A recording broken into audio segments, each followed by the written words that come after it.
Episode 9. Welcome to Episode 9, No End in Sight, wrapping up 2021.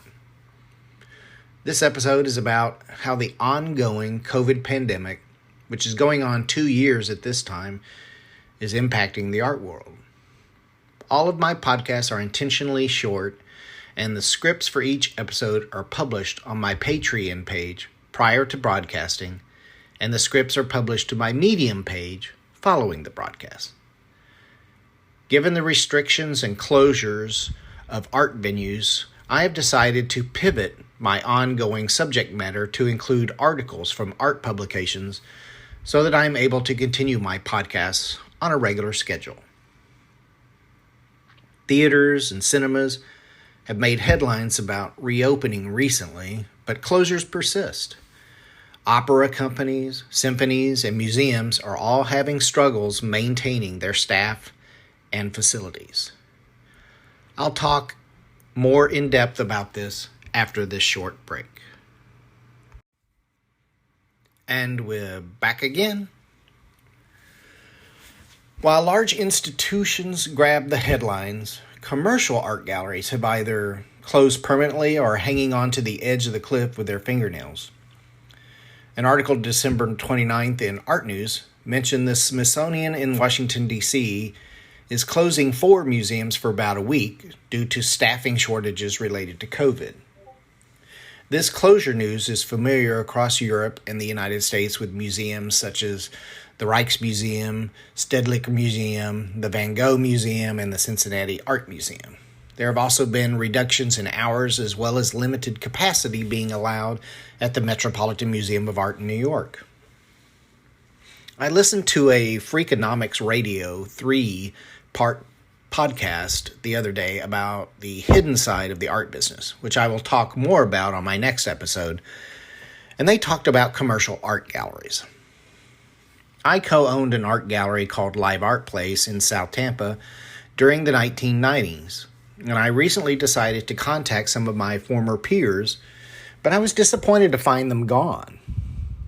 My art gallery, Live Art Place, was a member of the Tampa Gallery Association, and as a group, we held an annual gallery hop, which at the time was the most popular art event in the city.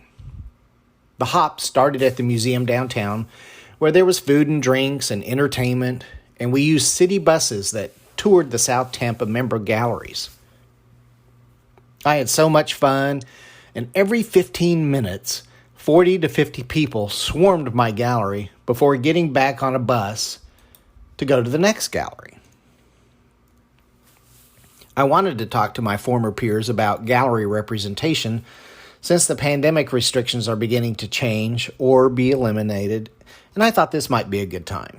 My disappointment came when I could no longer find any of these galleries, and I realized I would have to come up with Plan B.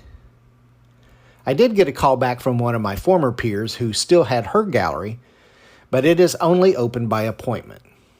She told me her gallery is still operating because she owns the building, and she is trying to retire. She also mused that we shared in the golden age of Tampa's art scene. Most commercial galleries do not own their own building. After some discussion with friends, patrons, and fellow artists who suggested I use my longtime standing in the local art scene to possibly revive the Gallery Association and possibly reopen a new art gallery for my work, I began to explore these options. The Tampa Bay area is pricey to say the least, but I started looking on Trulia and Zillow for property in my price range, and while I found a few, very few, vacant lots, I didn't see anything with existing structures in my price range. Even if I found a location in my price range, which I didn't think will happen, the art market itself has changed, and many companies which were building corporate art collections during Tampa's golden age are no longer doing so. Private collectors are dramatically less enthusiastic about art and buy little these days. On with my Plan B research on other geographic regions, I guess.